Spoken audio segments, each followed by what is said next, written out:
Good morning students. जैसा कि हमने प्रीवियस पार्ट पढ़ा था, पार्ट 8, उसमें हमने जाना था क्वालिफायर के बारे में। Qualifier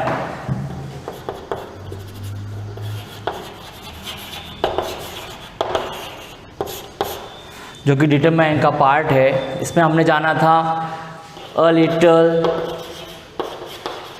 the little, little and much. जैसा कि मैंने आपको बताया था, ये तीनों a little, the little, little सारे ही अनकाउंटेबल नाउन में यूज़ किए जाते हैं। Second thing, much, same thing, वह भी अनकाउंटेबल में यूज़ किया जाता है। मैंने आपको एग्जाम्पल के ज़रिए भी समझाए थे, मैं आपको वापस फिर समझाना चाहूँगा। ये सारे देखिए sentence, a little, the little, little, यह अ फ्यू, द फ्यू और लिटल के तीनों के अपोज में यूज़ किए जाते हैं। वो सारे a few, the few, few सारे काउंटेबल नाउन में यूज़ किए जाते हैं, जबकि a little, the little, little सारे अनकाउंटेबल में यूज़ किए जाते हैं। For example,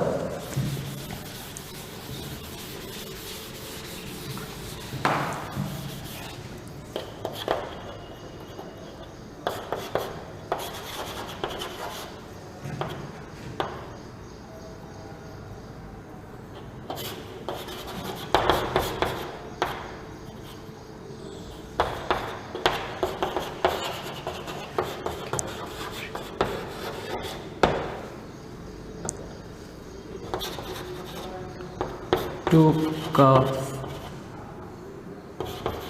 T.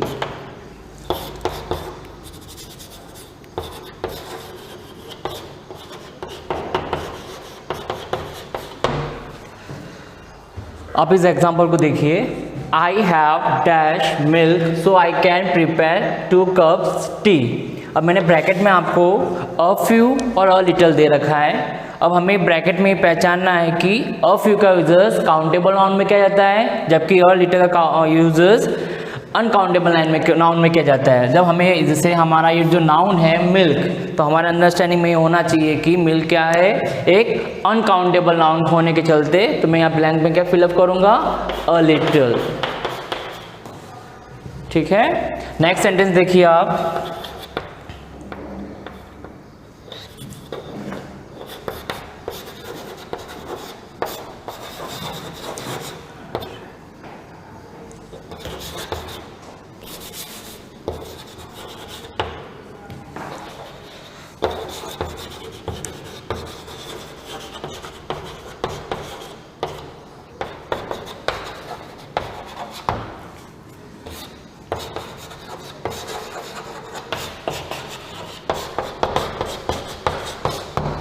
देखिए sentence, I have dash red grammar books I have.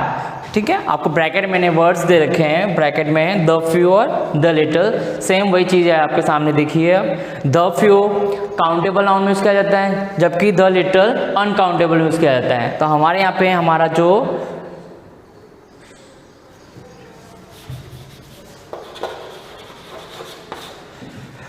जो नाउन है ग्रामर बुक्स, वो क्या है, काउंटेबल नाउन होने के चलते काउंटेबल नाउन है, तो हम यहाँ ब्लैंक में क्या फिलअप करेंगे, द फ्यू फिलअप करेंगे।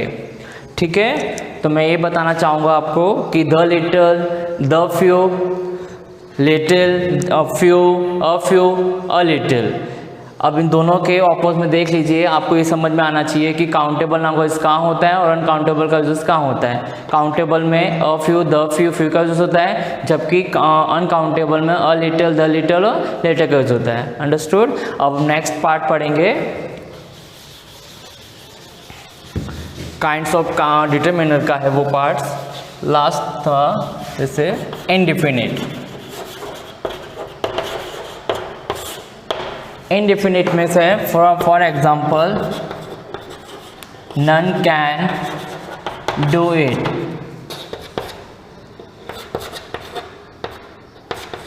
Nothing is happening,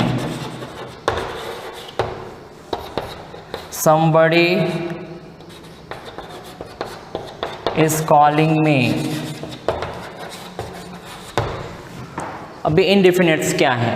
for example कभी कभार यहाँ पे ऐसा एग्जाम में दे रखे होते हैं कि फाइंड आउट इनडिफिनिट। तो हमारे सेंटेंस में हमें ये फाइंड आउट करना है कि इन तीनों सेंटेंस में हमारे इनडिफिनिट जो वर्ड्स हैं noun, none, none, nothing and somebody, सारे के सारे वर्ड्स क्या हैं? सारे इनडिफिनिट है। तो हमें क्या करना है एग्जाम में, जैसे हमारे इस तरह के सेंटेंस आते हैं फाइंड आउट इनडिफिनिट वर्ड्स, तो हमें उसके नीचे अंडरलाइन करके इस तरह से शो आउट करना है कि नाउन, नन इसमें ये इनडिफिनिट वर्ड है, इसमें नथिंग और लास्ट वाले में समबडी। ठीक है,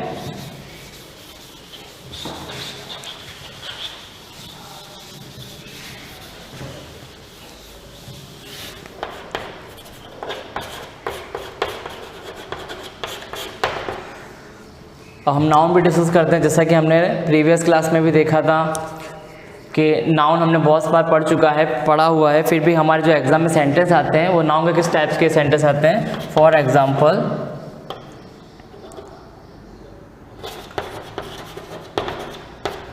Sachin Tendulkar is a good player, I saw a bunch of keys. The chair is made of wood. Honesty is the best policy.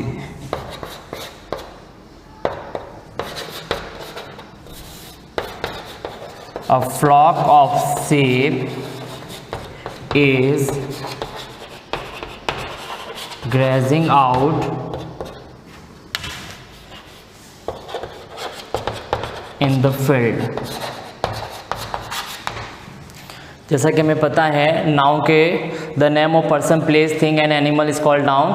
Noun के 5 टाइप्स होते हैं, proper noun, common noun, collective noun, material noun and last abstract noun. तो आपको exam में इस तरह के sentence आते हैं और ब्रैकेट में लिखा होता है आपके find out types of noun. For example find, जैसे हर एक सेंटेंस में आपको मैं एक ब्रैकेट में लिख के देता हूँ। यहाँ पे ऊपर में find out proper noun, find out collective noun, find out material and find out abstract। Last sentence में है find out collective। अब इस तरह से एग्जाम में आपके सेंटेंसेस आते हैं तो इस तरह से ब्रैकेट में दे रखा होता है फाइंड आउट प्रॉपर नाउन। तो हमें सेंटेंस में पहचानना है कि इसमें प्रॉपर नाउन कौन सा है। तो आपको पता है प्रॉपर नाउन की डेफिनेशन आपको पता है, it begin with a capital letter is called proper noun. Second thing बात करें तो हम the name of particular things, place, animal and person is called proper noun. तो हमारे सेंटेंस में सचिन तेंदुलकर क्या हुआ? प्रॉपर नाउन कहलाया। ठीक है, सेकंड सेंटेंस में देखिए आप, मैंने लिखा है ब्रैकेट में फाइंड आउट कलेक्टिव नाउन। आपको पता है collective the group of person, place, thing, animal is called proper collective noun. So second thing बताएं तो टू एक्सप्रेस टोटल ग्रुप। अभी सेंटेंस में लिखा है I saw a bunch of की, तो हम किसके नीचे अंडरलाइन करेंगे? अ बंच ऑफ कीज के नीचे। थर्ड सेंटेंस में दे रखा है मैंने the chair is made of wood. Bracket में मैंने दे रखा है फाइंड आउट मटेरियल नाउन।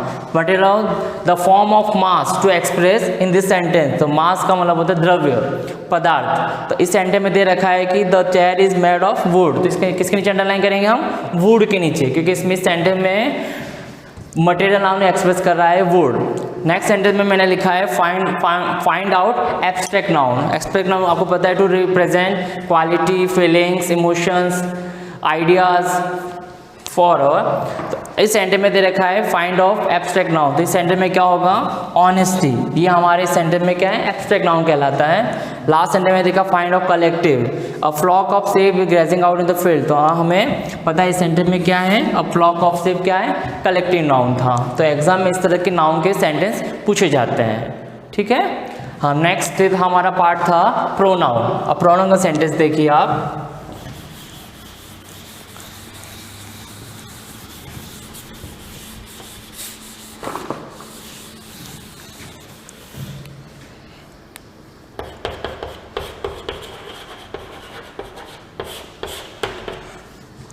देखिए प्रोनाउन, जैसा कि हमको पता है प्रोनाउन की डेफिनेशन होती है a word which is use a place of noun is called pronoun.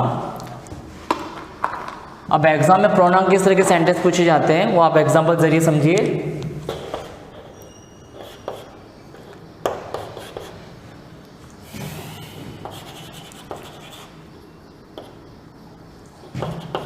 I have some chocolates in my pocket.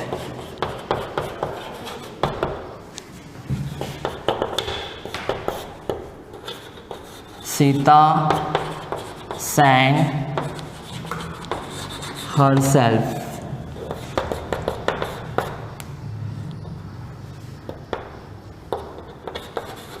He himself posted the letter.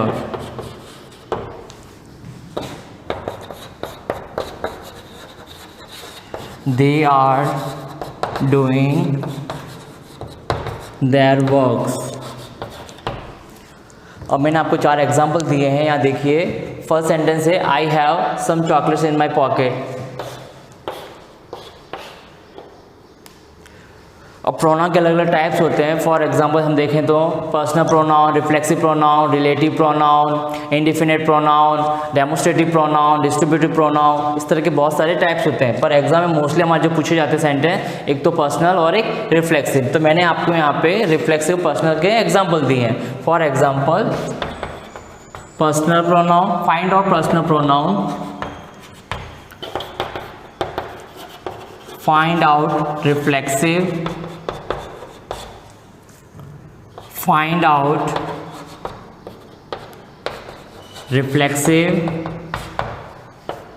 and last sentence is find out personal।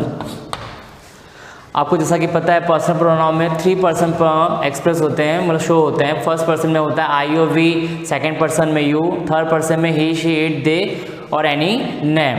तो आपको first sentence में मैंने दे रखा है find out personal pronoun. तो आपको पता है जैसे कि आई क्या है सेंटेंस में पर्सनल प्रोनाउन होने के चलते, और आपको पता है आई क्या होता है फर्स्ट पर्सन होता है। तो मैंने आई के नीचे अंडरलाइन किया है, इसमें ये शो कर रहा है कि मैं अपने आप में पर्सनल प्रोनाउन है। नेक्स्ट सेंटेंस में दे रखा है सीता सैंग हर सेल्फ। आपको इस लाइन में, इस सेंटेंस में पता चल रहा है कि हर सेल्फ क्या हुआ, इसका रिफ्लेक्सिव प्रोनाउन हुआ। आपको पता है सेल्फ और सेल्वर्स, मैं आपको कुछ एग्जांपल दे के समझाना चाहूँगा। तो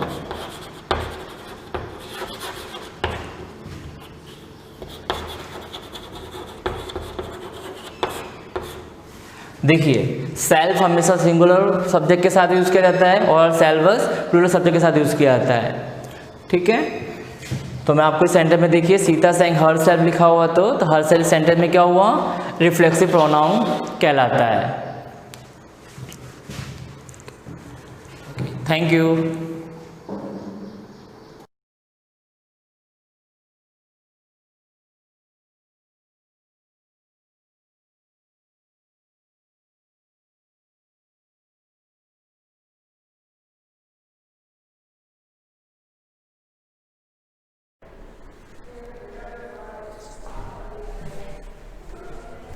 गुड मॉर्निंग बच्चों। वीडियो लेक्चर सीरीज़ में हम डिस्कस कर रहे हैं ऑक्सीडेशन रिडक्शन। पिछले लेक्चर में हमने डिस्कस किया था कि रेडॉक्स अभिक्रिया किसे कहते हैं और रिड्यूसिंग एजेंट और ऑक्सीडाइजिंग एजेंट किसे कहते हैं, ये हमने पिछले लेक्चर में डिस्कस किया था। आज हम डिस्कस करेंगे कि जो रेडॉक्स रिएक्शंस होती है वो कितने प्रकार की होती है। पहले हमने फर्स्ट हमारा टॉपिक था ऑक्सीडेशन और रिडक्शन किसे कहते हैं, ये हमने डिस्कस किया। फिर ऑक्सीकरण अंक निकालना सीखा हमने। फिर हमने रेडॉक्स अभिक्रिया पढ़ी, अपचय चौपचय अभिक्रियाएं पढ़ी यानी रेडॉक्स अभिक्रियाएं पढ़ी। फिर हमने ऑक्सीकारक व अपचायक यानी रिड्यूसिंग व ऑक्सीडाइजिंग एजेंट पढ़ा। और आज हम डिस्कस करेंगे कि जो रेडॉक्स अभिक्रियाएं हैं वो कितने प्रकार की होती हैं। ये 4 प्रकार की होती हैं। फर्स्ट हम डिस्कस करेंगे संयोजन या योग अभिक्रियाएं। संयोजन या योग अभिक्रियाएं।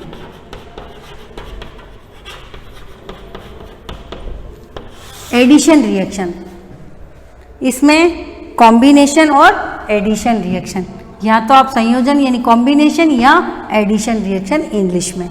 ठीक है, संयोजन मतलब किसी भी कोई चीज़ का जुड़ना, ठीक है ना। अगर उसमें ऑक्सीडेशन और रिडक्शन हो रहा है तो उन रिएक्शंस को हम क्या बोलते हैं, कॉम्बिनेशन और एडिशन रिएक्शंस। लेकिन उसमें भी क्या होना चाहिए, रिडक्शन और ऑक्सीडेशन दोनों ही एक साथ होने चाहिए। ऐसी रिएक्शंस क्या कहलाती हैं, रेडॉक्स रिएक्शन। फॉर एग्जाम्पल देखिए आप, C+O2 से क्या बना, CO2। ये देखिए आप, इसमें कितना कार्बन फ्री स्टेट में, तो इसका ऑक्सीडेशन स्टेट कितना है, 0, और ऑक्सीजन भी फ्री स्टेट में, तो इसका कितना हो गया, 0। कार्बन, हम CO2 का ऑक्सीडेशन नंबर निकालेंगे। अब देखिए आप, कार्बन का निकालना है तो इसको X, अब तो इजीली आप निकाल सकते हो, प्लस -2 = 0, और X माइनस क्या हो जाएगा, 4। ठीक है ना, तो इसका -4 और इसका कितना हो जाता है, +4। यह मैं आज आपको क्योंकि कुल जो टोटल होता है किसी भी अगर हम किसी का भी देखें, कुल जो ऑक्सीडेशन नंबर होता है वो क्या होता है, 0। तो इसका कितना है, +4, और इसका कितना है, ऑक्सीजन का कितना है, -2। यानी कार्बन से +4 और ऑक्सीजन से क्या हो रहा है, -2। तो कार्बन से अभी हमने पढ़ा, ऑक्सीडेशन जो होता है अंक में वृद्धि यानी इंक्रीजमेंट होता है। अगर तो +4 यानी कार्बन डाइऑक्साइड में क्या हो रहा है, ऑक्सीकरण हो रहा है, और ऑक्सीजन का क्या हो रहा है, यहाँ अपचय। तो ऐसी रिएक्शंस जिसमें क्या होता है, एडिशन हो और ऑक्सीडेशन और रिडक्शन दोनों साथ साथ चल रहे हों, ऐसी रिएक्शंस को हम कॉम्बिनेशन और एडिशन रेडॉक्स रिएक्शंस बोलते हैं।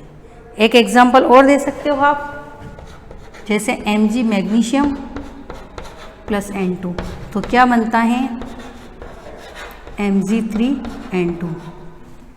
मैग्नीशियम अगर हम फ्री स्टेट में देखें तो कितना, इसका भी 0, इसका 0।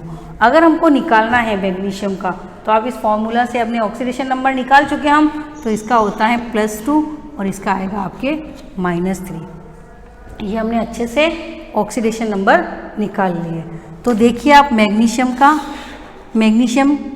में +2 में क्या हो रहा है, ऑक्सीडेशन, और N2 का माइनस में क्या हो रहा है, अपचय।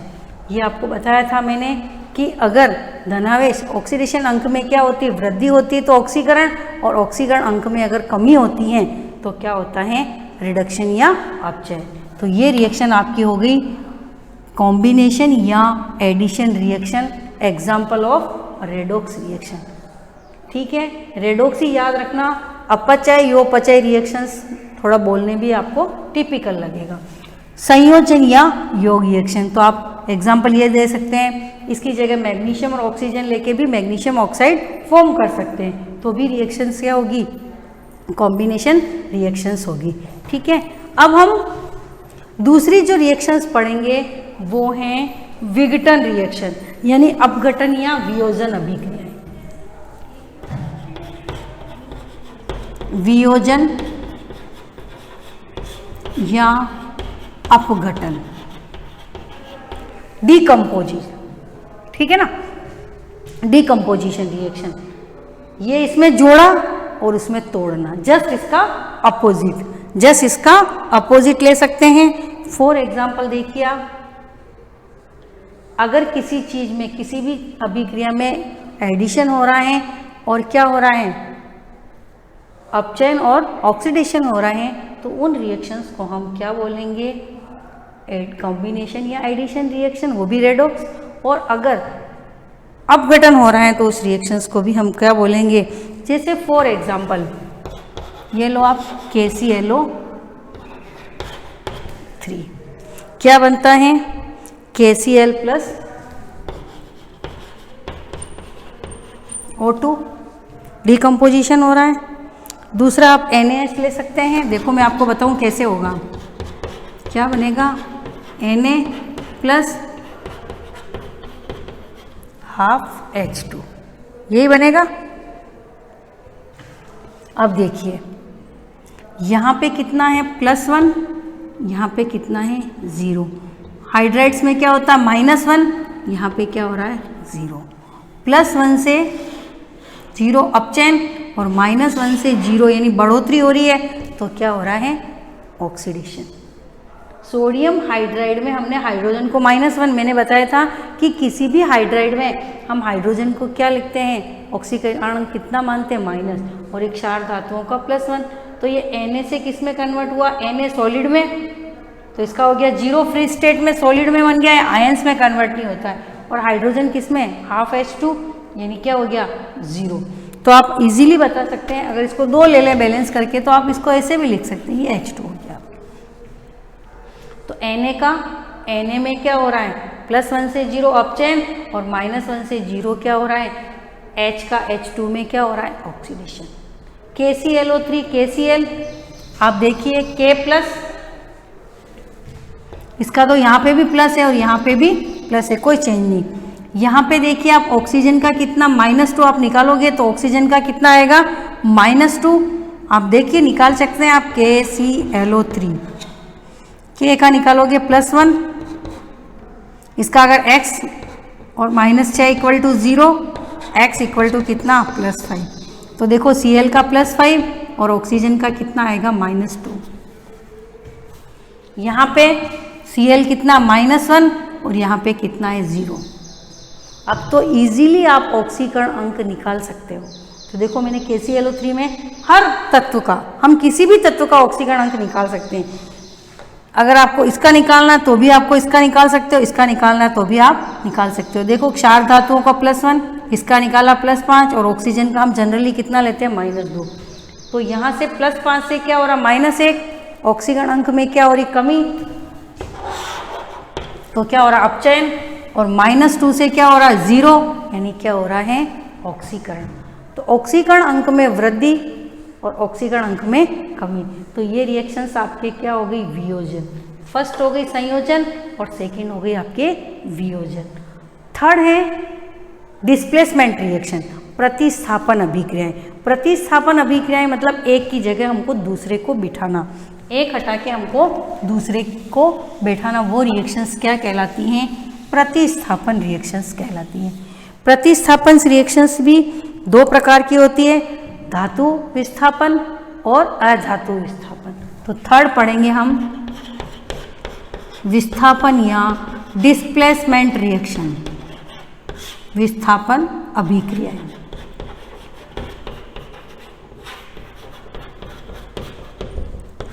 विस्थापन अभिक्रियाएं, ये फर्स्ट है, इसमें धातु विस्थापन, विस्थापन यानी डिस्प्लेसमेंट रिएक्शन। धातु विस्थापन में मेटल डिस्प्लेसमेंट रिएक्शन, ये हमने अभी पढ़ा था, ये आपने 10th में भी शायद पढ़ रखा आप लोगों ने, कि किसी भी कम सक्रिय धातु के जलीय विलयन में यानी विलयन में अगर हम अधिक सक्रिय धातु डालें तो अधिक सक्रिय धातु क्या करती है, उस कम सक्रिय धातु को क्या कर देती है, हटा देती है। फॉर एग्जाम्पल जैसे जिंक,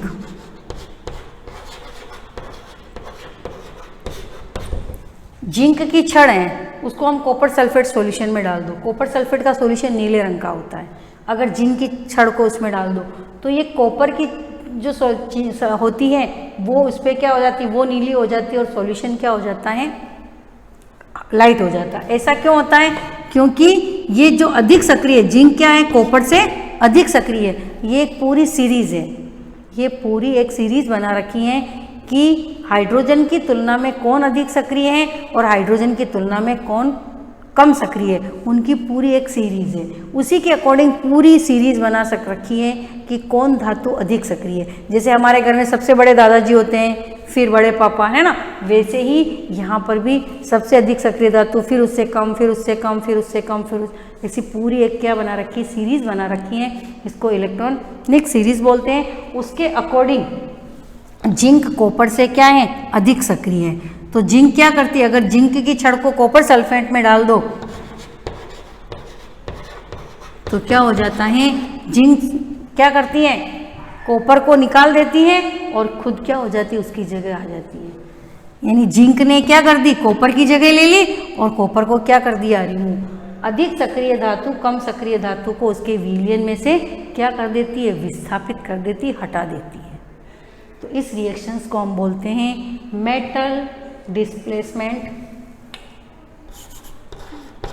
रिएक्शन, धातु विस्थापन अभिक्रियाएं।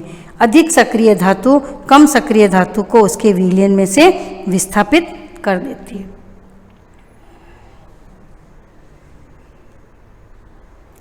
ये आपके जो टॉपिक था जिंक कॉपर सल्फेट और जिंक का। अब है दूसरा अधातु विस्थापन।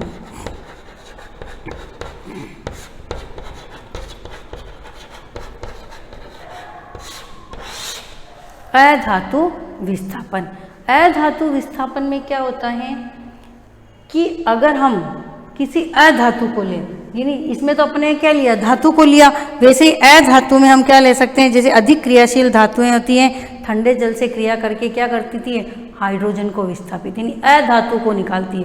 हाइड्रोजन क्या है, नॉन मेटल है, तो नॉन मेटल को निकालना, नॉन मेटल को निकालना। तो इसका एग्जाम्पल दे दो आप, जैसे फॉर एग्जाम्पल कैल्शियम। कैल्शियम को अगर वाटर से रिएक्शन कराते हैं तो ये हाइड्रोजन को क्या कर देती है, रिमूव कर देती है।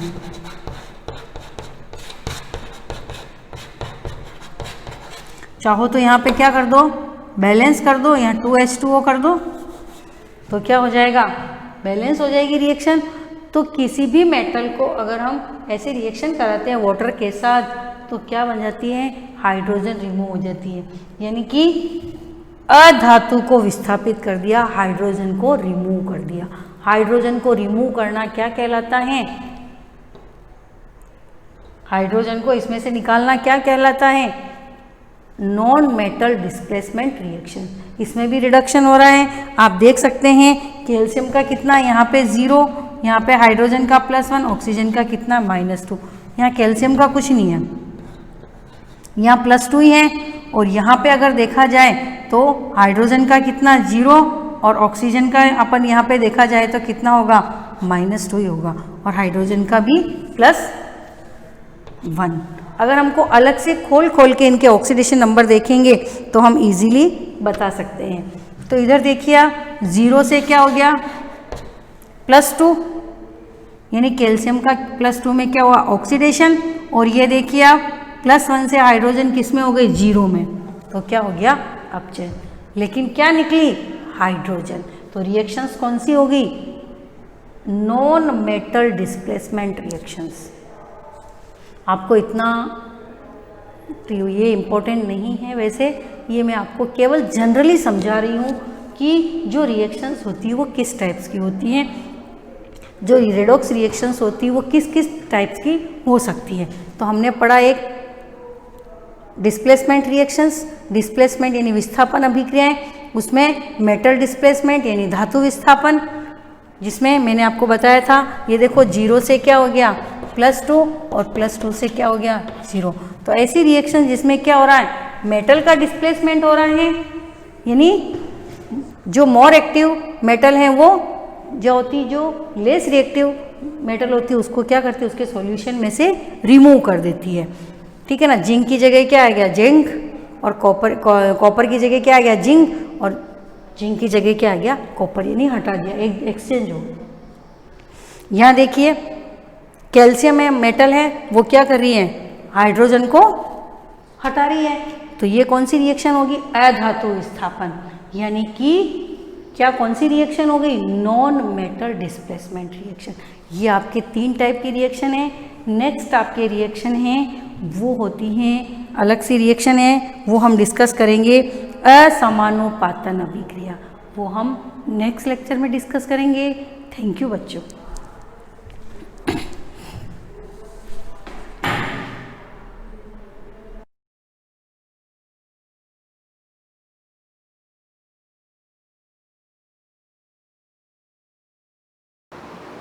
Good morning students. Last class में हमने कैलकुलेशन के मेथड देखे थे कि जो इनडायरेक्ट मेथड में हम कैलकुलेशन करते हैं, जैसे कि रिफ्लेक्टिंग का मेथड देखा था हमने, इसके बाद ट्रिग्नोमेट्री मेथड देखा था, पैरेलक्स मेथड हमने देखा था लास्ट क्लास में। ठीक है, आज हम देख रहे हैं एरर और जिसको हम कह सकते हैं टॉलरेंस। एरर और टॉलरेंस क्या होता है? ठीक है, तो हम कोई कुछ भी मेजर करते हैं, जैसे हम लेंथ मेजर कर रहे हैं, हम मास मेजर कर रहे हैं, हम टाइम मेजर कर रहे हैं, ठीक है, या हम फिजिक्स का कोई प्रैक्टिकल कर रहे हैं, या केमिस्ट्री का या बायो का हम कोई भी प्रैक्टिकल कर रहे हैं, तो हम जब कैलकुलेशन करते हैं या रीडिंग लेते हैं तब क्या होता है कि जो हमारी कैलकुलेशन होती है वो परफेक्ट नहीं होती। जो मेजरमेंट हमारा होता है वो हमेशा परफेक्ट नहीं होता, उसके अंदर कुछ न कुछ एरर रह जाती है, और उसी एरर के बारे में हम पढ़ रहे हैं, और वही एरर और टॉलरेंस क्या होती है। ठीक है, तो जो any measurement is not perfect, it always has certain error और टॉलरेंस। ठीक है, तो कोई भी मेजरमेंट हम करते हैं तो वो परफेक्ट नहीं होता, वो परफेक्ट नहीं होता। चाहे हम कैलकुलेशन कर रहे हैं, जैसे कि नॉर्मल मैथमेटिक्स के हम मल्टीप्लाई कर रहे हैं, डिवीजन कर रहे हैं, तो उसमें भी हमारी कुछ न कुछ, जैसे हम डेरिवेशन करते हैं फिजिक्स में, तो कोई मिस्टेक हमारे उसमें प्लस माइनस की या कुछ भी हो सकती है। तो कोई भी कैलकुलेशन करते हैं, कोई भी मेजरमेंट करते हैं, कोई भी प्रैक्टिकल करते हैं, तो उसमें कुछ न कुछ एरर रहती है, और उसी एरर के बारे में हमको पढ़ना है। तो हमने बहुत सारे अलग अलग प्रैक्टिकल किए, अलग अलग ऑब्जर्वेशन किए, अलग अलग मेजरमेंट किए, कैलकुलेशन किए, और हमने देखा सारी अलग अलग जो मेजरमेंट किए, कैलकुलेशन किए, और उनमें सब में जो अलग अलग एरर आई, उन एरर को हमने ऑब्जर्व किया, और उन्हीं एरर को ऑब्जर्व करके एरर को हमने दो कैटेगराइज में, यानी उसकी दो कैटेगरी हमने बनाई। ठीक है, जिसमें फर्स्ट जो एक एरर है उसको हम बोलते हैं सिस्टमेटिक एरर, सिस्टमेटिक एरर, या हम कह सकते हैं एरर को टॉलरेंस। ठीक है, और दूसरी जो एरर है वो है random error.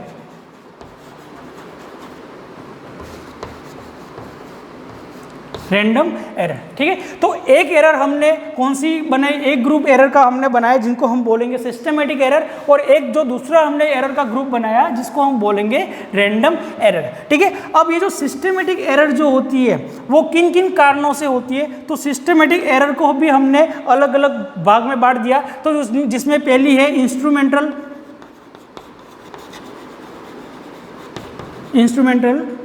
Error.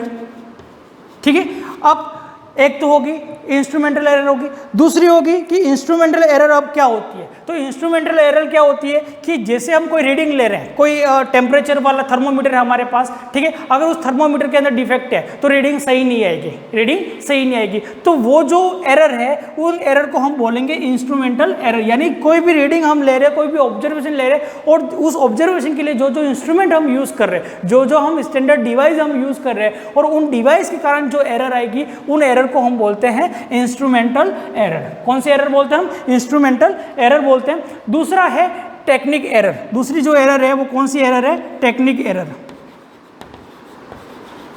Technique error. ठीक है, तो इंस्ट्रूमेंटल एरर हमने देखा कि इंस्ट्रूमेंट अगर हमारा खराब होगा तो हमारी कैलकुलेशन सही नहीं होगी, हमारी रीडिंग जो लेंगे हम वो सही नहीं होगी। जैसे कि हम लेंथ मेजर कर रहे हैं, लेंथ मेजर कर रहे हैं, ठीक है, मैंने आपको बोला लेंथ मेजर करो, आप एक मीटर स्केल लेके गए और आपने लेंथ को मेजर कर दिया, और आपने बोला सर 10 मीटर है। कितनी? 10 मीटर है। अब मैंने फिर मैंने दूसरे को बोला भाई तू जाके माप क्या, ठीक है, मेजर करके आ। भाई इसने तो 10 कर ली, अब आप जाओ और आप मेजर करके आओ। ठीक है, जब दूसरा मेजर करने गया तो उसने बोला सर 10.1 है। कितनी? 10.1 है। मैंने तीसरे को बोला कि भाई आप जाओ, और आप वो जब गया तो उसने अपना स्टैंडर्ड मेजरमेंट डिवाइस ले गया और उसने बोला कि सर 10.8 है। कितनी है? 10.8 है। तो जो फर्स्ट जो पर्सन गया था जिसने जो मेजर करने के लिए इस लेंथ को, वो अपना एक स्टैंडर्ड मेजरमेंट डिवाइस यानी लेंथ ले गया, एक मीटर स्केल ले गया, और उस मीटर स्केल से उसने मेजर किया कि सर मेरे तो कितनी आ रही है? 10 मीटर आ रही है। जब दूसरा गया तो उसने बोला कितना है? 10 मीटर आ रही है, 10.1 मीटर आ रही है। और तीसरा जब गया तो उसने बोला कि 10.8 मीटर आ रही है। और एक और किसी को भेजा हमने, और उसने जो लेंथ को मेजर किया वो कितनी आ गई? 9.9 मीटर। कितनी आ गई? 9.9 मीटर। तो मतलब क्या था कि जब पहला व्यक्ति गया तो उसकी स्टैंडर्ड कुछ मीटर स्केल लेके गया था, ठीक है, और मीटर स्केल में हमने देखा है कि जीरो से जब हम 1 2 3 स्टार्ट होता है उससे पहले थोड़ा स्पेस रहता है, थोड़ा स्पेस रहता है। तो वो जो थोड़ा स्पेस, जीरो से पहले जो थोड़ा स्पेस रहता है वो हमेशा क्या होती है, एरर होती है। वो हमेशा क्या होती है, एरर होती है। मीटर जो हमारी जो मीटर स्केल आती है उनके अंदर हम देखेंगे, या सेंटीमीटर जो स्केल होती है उसमें जीरो से पहले का अगर कुछ स्पेस है और हम वो पूरी लेंथ को मेजर कर रहे हैं तो वो क्या होता है, उसमें कुछ ना कुछ एरर रह जाती है। तो हमने कैलकुलेशन कहाँ से स्टार्ट की, हमने जीरो से स्टार्ट की। हमने कहाँ से स्टार्ट की, जीरो से स्टार्ट की। तो किसी की कितनी आ गई, 10 आ गई, किसी की क्या आई, अगर उसकी जो मीटर स्केल है वो क्या हो जाएगी, थोड़ी सी घिस गई होगी तो किसी के 10 आ गए, किसी के नहीं घिसी होगी तो उसके कितने आ गए, 10.1 आ गए, ठीक है। तो किसी के कितने आई, 10.8 आ गई, और किसी की कितनी आ गई, 9.9 आ गई। यानी सबकी कैसी है, अलग अलग रीडिंग आई। और ये सारी रीडिंग क्या क्या पॉसिबल हो सकती है, इन सारी एरर के बीच में क्या क्या पॉसिबिलिटी बन सकती है। तो एक तो इंस्ट्रूमेंटल एरर भी हो सकती है कि किसी का इंस्ट्रूमेंट क्या होगा, थोड़ा सा घिस गया होगा, या किसी का थोड़ा एक्स्ट्रा होगा, तो उसके कारण जो एरर आएगी वो एरर कौन सी होगी, इंस्ट्रूमेंटल एरर होगी। दूसरी कि टेक्निक, मेजर करने की टेक्निक, जैसे कि हम मीटर स्केल में कहाँ से स्टार्ट करते हैं कैलकुलेशन, जीरो से स्टार्ट करते हैं, ठीक है। अब किसी ने यहाँ आगे से स्टार्ट किया, यहाँ से मेजर करना स्टार्ट किया, तो वो जो मेजरमेंट का जो तरीका है, वो जो उसमें जो एरर आएगी वो कौन सी एरर होगी, टेक्निक एरर आएगी। कौन सी एरर आएगी, टेक्निक एरर आएगी। तो टेक्निक एरर कौन सी हो सकती है कि जो मेजरमेंट का तरीका है वो तरीका अगर हमारा गलत होगा तो उसमें जो एरर आएगी वो कौन सी आएगी, टेक्निक एरर आएगी, या हम कह सकते हैं उसमें टेक्निकल एरर आएगी, ठीक है। फर्स्ट कौन सी होगी हमारी, इंस्ट्रूमेंटल एरर, दूसरी हमारी होगी टेक्निकल एरर, और जो तीसरी एरर है उसको हम बोलेंगे पर्सनल एरर। Personal error. और पर्सनल एरर क्या होगी, तो देखने का तरीका, जैसे कि मैं कोई मेजरमेंट कर रहा हूँ, ठीक है। तो अगर मेरे हाथ कांप रहे, जैसे मैं लेंथ को मेजर कर रहा हूँ, मेरे हाथ कांप रहे, ठीक है, तो उसमें अगर मेजरमेंट में कुछ भी एरर आई तो वो कौन सी एरर आएगी, पर्सनल एरर। यानी पर्सनल एरर वो एरर होती है जिसमें जो मेजरमेंट करने वाला व्यक्ति है या पर्सन है, अगर वो कुछ मिस्टेक करे जिसके कारण एरर के अंदर क्या आ जाए, कैलकुलेशन के या मेजरमेंट के अंदर क्या आ जाए, एरर आ जाए, तो उस एरर को हम बोलते हैं पर्सनल एरर। जैसे कि आप 12th में आके प्रिज्म वाला एक्सपेरिमेंट करोगे, 12th में आके क्या करोगे, प्रिज्म वाला एक्सपेरिमेंट करोगे, जिसमें एक प्रिज्म होता है, ठीक है, और आप यहाँ पर आल्पिन होगी आपकी, वो लगाओगे, ठीक है, और फिर उसमें जो देखने का एरर होगी कि जैसे कि दूसरी जो आर्पिन आपको लगानी है वो इधर लगानी है और इसके कैसी होनी चाहिए, इसको बिल्कुल ओवरलैप करे, यानी इसको ढक दे, ऐसी आपको आल्पिन यहाँ पर लगानी होगी। अगर आपके देखने में अगर तरीका गलत है, देखने का तरीका अगर आपके गलत है, तो वो जो एरर आएगी वो कौन सी एरर होगी, पर्सनल एरर। कौन सी एरर होगी, पर्सनल एरर होगी। अब जैसे कि ये कोई हमारी मीटर स्केल है, ठीक है, मीटर स्केल है। अब यहाँ से हमने मेज़र किया और ये जो डिस्टेंस है वो कितना है, 50 मीटर। यहाँ पर ये मीटर स्केल स्टार्ट हो रही है और ये डिस्टेंस कितना है, 50 मीटर है, ठीक है। और यहाँ पर कितना है, 49, और ये कितना है, 50, और ये बीच में जो है वो कितना है, 49.5। कितना है, 49.5। अगर आपको लेंथ मेजर करनी है, अगर कोई साइड से देखेगा तो वो इस लेंथ को, ये जो लेंथ है इसको कितनी बोलेगा, 49.5 बोलेगा। कोई उधर साइड से देखेगा तो वो कितनी बोल सकता है, 51 भी बोल सकता है। और कोई बीच में बराबर सेंटर में आके देखेगा तो वो बोलेगा कितनी लेंथ है, ये तो 50 लेंथ है। तो ये जो देखने का तरीका है ये किसा आदमी का तरीका है। तो किसी ने यहाँ से देखा तो उसको कम दिखा, किसी ने उधर से देखा तो उसको ज़्यादा दिखा, किसी ने सेंटर से देखा तो उसको बराबर दिखा। तो ये जो एरर है, इस एरर को हम बोलते हैं पर्सनल एरर, ठीक है। तो सिस्टमेटिक एरर जो है वो क्या है, कौन कौन सी है, इंस्ट्रूमेंटल एरर, टेक्निक एरर और पर्सनल एरर। तो जो सिस्टमेटिक एरर हमारी होती है उसको हम करेक्ट कर सकते हैं, उसको हम करेक्ट कर सकते हैं। कैसे करेक्ट कर सकते हैं, तो बार बार रीडिंग लेके हम उसको करेक्ट कर सकते हैं। जैसे एक बार रीडिंग ली हमने, कोई एरर आई, हमने फिर रीडिंग ली, यानी हमने 5 रीडिंग ले ली और 5 का हमने क्या निकाल दिया, मीन निकाल दिया, तो वो जो हमारी जो सिस्टमेटिक एरर है वो क्या हो जाएगी, करेक्ट हो जाएगी, ठीक है। तो सिस्टमेटिक एरर को हम क्या कर सकते हैं, करेक्ट कर सकते हैं। और दूसरी जो हमारी एरर है वो कौन सी एरर है, रैंडम एरर है।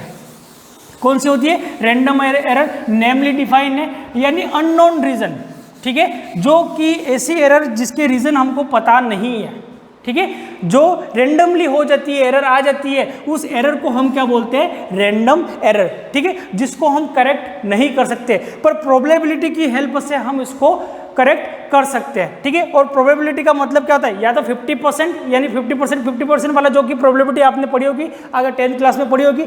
तो रैंडम एरर क्या होती है, जो एरर अननोन रीजन से है, जिसको हम नहीं जानते, ऐसे रीजन के कारण जो एरर आ जाती है उस एरर को हम क्या बोलते हैं, रैंडम एरर। कौन सी एरर बोलते हैं, रैंडम एरर। अब इस एरर को हम मेजर करना चाहते हैं और एरर को हम क्या करना चाहते हैं, कैलकुलेट करना चाहते हैं। तो एरर को हम कैसे कैलकुलेट करेंगे, तो सबसे पहले एरर कितने टाइप्स की, 2 टाइप्स की, एक तो सिस्टमेटिक एरर और दूसरी रैंडम एरर। रैंडम एरर किसके कारण आती है, अननोन रीजन के कारण आती है, जिसके बारे में हमको रीजन पता नहीं होते। तो ऐसी एरर को हम कहते हैं रैंडम एरर, यानी रैंडम एरर को हम रेक्टिफाई नहीं कर सकते। सिस्टमेटिक एरर को हम रेक्टिफाई कर सकते हैं। सिस्टमेटिक एरर कितने टाइप्स की होती है, 3 टाइप्स की होती है। इंस्ट्रूमेंटल एरर, यानी इंस्ट्रूमेंट में खराबी के कारण जो भी एरर आएगी वो इंस्ट्रूमेंटल एरर। टेक्निक के कारण जो टेक्निक एरर है वो यानी मेजरमेंट करने का जो तरीका है वो अगर हमारा गलत होगा, रॉन्ग होगा, तो उसके कारण जो भी एरर आएगी वो टेक्निक एरर होगी। और एक है पर्सनल एरर। और पर्सनल एरर कौन सी होती है, जो आदमी अगर मेजरमेंट करते समय कोई भी गलती करे, देखने में उसकी गलती है या फिर पकड़ने में गलती है या मेजर करने प्लस माइनस में कोई गलती करता है, तो वो जो एरर है वो कौन सी एरर है, पर्सनल एरर। तो हमने एरर को देख लिया। अब हम एरर को कैलकुलेट करना चाहते हैं। क्या करना चाहते हैं, कैलकुलेट करना चाहते हैं, ठीक है। तो एरर को हम कैलकुलेट कैसे करेंगे, तो एरर को कैलकुलेट करने के लिए हमारे पास सबसे पहला होना चाहिए ट्रू वैल्यू। कौन सी वैल्यू होनी चाहिए, हमारे पास ट्रू वैल्यू होनी चाहिए। यानी कोई भी रीडिंग ले रहे हैं हम, जैसे कि हम मेजरमेंट कर रहे हैं, एक हमने मेजरमेंट किया A1, एक रीडिंग ली हमने A1, एक रीडिंग ली A2, एक रीडिंग ली हमने A3 और वैसे वैसे हमने कितनी रीडिंग ले ली, AN, ठीक है। तो हमारे पास ट्रू वैल्यू होना ज़रूरी है। तो अब तभी तो जो हम एक वैल्यू है, तो ये जो वैल्यू है ये कौन सी वैल्यू है, ये मेजर्ड वैल्यू है। कौन सी वैल्यू है, जिसको हमने मेजर किया। और एक वैल्यू हमारे पास कौन सी होनी चाहिए, ट्रू वैल्यू। तो ट्रू वैल्यू में से हम मेजर वैल्यू को माइनस करेंगे तो क्या निकल जाएगी, एरर निकल जाएगी। तो एक वैल्यू हमारे पास होती है ट्रू वैल्यू, दूसरी वैल्यू जो होती है हमारे पास वो मेजर्ड वैल्यू होती है। और मेजर्ड वैल्यू में से हम क्या करते हैं, ट्रू वैल्यू को माइनस कर देते हैं। तो जब ट्रू वैल्यू में से मेजर्ड वैल्यू को माइनस करेंगे तो हमको क्या मिल जाएगा, तो हमको मिल जाएगा एरर। क्या मिल जाएगा, एरर। तो हम पहले ट्रू वैल्यू कैसे निकालेंगे, ट्रू वैल्यू हम कैसे निकालेंगे। तो हमने क्या किया, कोई भी एक एक्सपेरिमेंट कर रहे हैं कि जैसे कि कोई पेंडुलम है, ये पेंडुलम है, इस पेंडुलम को हमने मूव रोटेट कराया, जैसे ये पेंडुलम टू एंड फ्रो का ऑसिलेटरी मोशन कर रहा है, ठीक है। हम टाइम को कैलकुलेट कर रहे हैं और हमने अलग अलग रीडिंग ली, एक A1 रीडिंग ली, एक A2 रीडिंग ली और एक A3 ली, यानी टाइम की रीडिंग ले रहे हैं। और हमने कितनी रीडिंग ले ली, AN रीडिंग ले ली। कितनी रीडिंग ले ली, AN रीडिंग ले ली। इतनी सारी हमने रीडिंग ले ली। अब हमको ट्रू वैल्यू अगर पता होगी तो मेजर्ड वैल्यू तो हमारे पास है, ये सारी जो वैल्यू है वो कौन सी है, मेजर्ड वैल्यू है, जिनको हमने मेजर किया है, ठीक है। तो हमको ट्रू वैल्यू अगर मिल जाएगी तो उस ट्रू वैल्यू पे से हम क्या करेंगे, मेजर वैल्यू को माइनस कर लेंगे तो हमको क्या मिल जाएगी, एरर मिल जाएगी। तो हम क्या करते हैं ट्रू वैल्यू के लिए कि जैसे कि हमने इतनी सारी रीडिंग ले ली, अब इन सभी रीडिंग को हम जोड़ देंगे, यानी सिग्मा AN कर दिया। सबका हमने क्या निकाला, मीन निकाला। और क्या करेंगे, इसके बाद ये जो सबको जोड़ के हमने क्या कर दिया, सबको जोड़ दिया और सबको जोड़ के क्या कर दिया, डिवाइड बाय n कर दिया। तो ये जो वैल्यू आई वो कौन सी वैल्यू आई, मीन वैल्यू। और मीन वैल्यू को ही हम क्या बोलते हैं, ट्रू वैल्यू। मीन वैल्यू को ही हम क्या बोलते हैं, ट्रू वैल्यू। यानी जो मेजर की थी वैल्यू, अलग रीडिंग हमने ली थी, सबको हमने जोड़ा और हमने क्या कर दिया, n से डिवाइड कर दिया। और n से डिवाइड करने के बाद जो वैल्यू आएगी उस वैल्यू को हम बोलेंगे मीन वैल्यू। क्या बोलेंगे हम, मीन वैल्यू। तो मीन वैल्यू को हम डिनोट करेंगे AM से। किसे डिनोट करेंगे, AM से। और ये A1, A2, A3 और AN, ये सारी कौन सी वैल्यू है, तो ये सारी वैल्यू है मेजर्ड वैल्यू। और ये जो AM है वो कौन सी वैल्यू है, मीन वैल्यू, जिसको हम क्या बोलेंगे, ट्रू वैल्यू भी बोलेंगे। तो एरर कैसे होगी, तो एरर किसके बराबर होगी,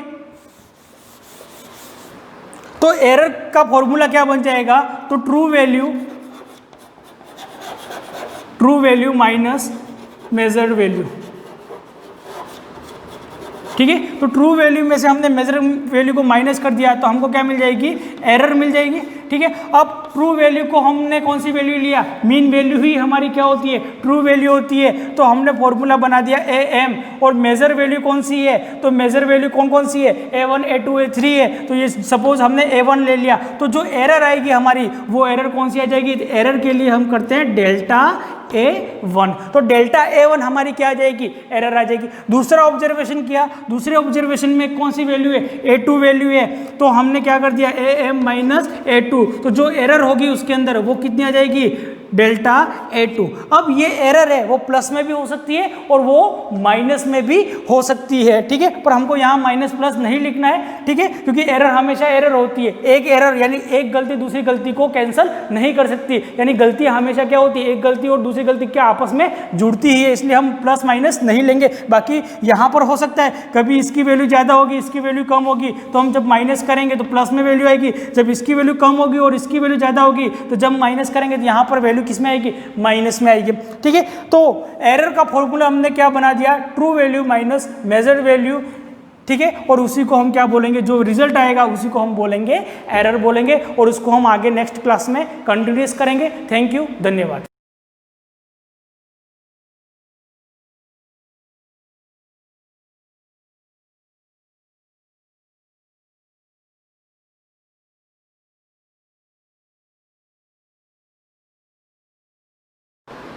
गुड मॉर्निंग एवरीवन। जैसा आप जानते हो हम प्लाज्मा मेम्ब्रेन के फंक्शन के बारे में डिस्कस कर रहे थे, मतलब पूरा प्लाज्मा मेम्ब्रेन हमारा लगभग कंप्लीट होने आ गया था, और उसमें हमने फंक्शंस के बारे में, मतलब जो भी फंक्शंस थे उससे रिलेटेड हमने डिस्कस की थी। और मैंने आपको बताया था कि ये इसका नेचर कैसा होता है, सेमी परमेबल या सेलेक्टिवली परमेबल, पर इसके अंदर ट्रांसपोर्टेशन कैसे होता है उसके बारे में हम डिस्कस कर रहे थे, और डिस्कस कंप्लीटली कर लिया था वैसे तो, पर मैं एक बार आपको उसको रिवाइज कर देता हूँ। आपने जो प्रीवियस वीडियो देखा होगा तो आपको समझ में आ गया होगा कि उसके अंदर ट्रांसपोर्टेशन होता कैसे। तो उसके अंदर दो मीडियम के थ्रू ट्रांसपोर्टेशन होता है, मतलब दो मीडियम होते हैं जिसके थ्रू ट्रांसपोर्टेशन प्लाज्मा मेम्ब्रेन के अंदर होता है। एक होता है पैसिव ट्रांसपोर्ट, दूसरा होता है एक्टिव ट्रांसपोर्ट। अब हमने जो नाम है उसके अकॉर्डिंग मैंने आपको बता दिया था कि पैसिव ट्रांसपोर्ट जो होता है वो क्या होता है, विदाउट ATP। ATP का मतलब क्या होता है, एनिमल्स के अंदर एनर्जी, करेंसी ऑफ एनर्जी, जिसको कहते हैं ATP, एडिनोसिन ट्राइफॉस्फेट। तो विदाउट ATP मतलब विदाउट एक्सपेंडिचर ऑफ एनर्जी, मतलब ऐसी प्रोसेस जो होगी कंप्लीट लेकिन उसमें किसी एनर्जी की रिक्वायरमेंट होती नहीं है। मतलब आपकी बॉडी के अंदर वो प्रोसेस तो होगी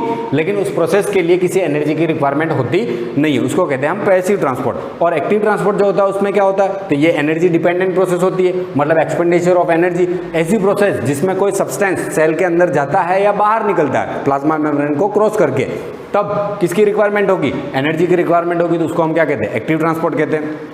इसके बाद हमने देखा था कि पैसिव ट्रांसपोर्ट कैसा होता है, कि हमने पहले ही बात कर ली, विदाउट एक्सपेंडिचर ऑफ एनर्जी, मतलब किसी एनर्जी की रिक्वायरमेंट नहीं है, मतलब वो प्रोसेस ऑटोमेटिकली कैसी होगी, स्लोअर होगी। और आपका एक्टिव ट्रांसपोर्ट कैसा होता है, फास्टर होता है than comparison to passive transport. इसके बाद मैंने आपको बताया था कि ये जो प्रोसेस है आपकी पैसिव ट्रांसपोर्ट वो क्या होती है, कंसंट्रेशन ग्रेडियंट के अकॉर्डिंग चलती है, अकॉर्डिंग टू कंसंट्रेशन ग्रेडियंट, मतलब higher concentration to lower concentration ही हमेशा सब्सटेंस जो होगा वो फ्लो करेगा। जबकि आपका जो एक्टिव ट्रांसपोर्ट होता है वो क्या होता है, अगेंस्ट कंसंट्रेशन ग्रेडियंट भी सब्सटेंस फ्लो होता है। ऐसा नहीं है हायर से लोअर जा रहा है तो कोई सब्सटेंस उसमें, अगर एक्टिव ट्रांसपोर्ट है तो एनर्जी की रिक्वायरमेंट होगी, लेकिन कभी कभी ऐसा भी होता है कि लोअर टू हायर भी सब्सटेंस जाता है और एनर्जी के इस्तेमाल से वो सब्सटेंस क्या होगा, उस मेम्ब्रेन को क्रॉस करता हुआ जाएगा। तो अगेंस्ट कंसंट्रेशन ग्रेडियंट कोई सब्सटेंस फ्लो होता है वो होता है आपका एक्टिव ट्रांसपोर्ट के अंदर। इसके बाद हमने देखा था कि जो पैसिव ट्रांसपोर्ट है उसमें सेमी परमेबल मेम्ब्रेन हो या ना हो कोई फर्क पड़ता नहीं है, जबकि एक्टिव जो ट्रांसपोर्ट है उसमें सेमी परमेबल मेम्ब्रेन हमेशा प्रेजेंट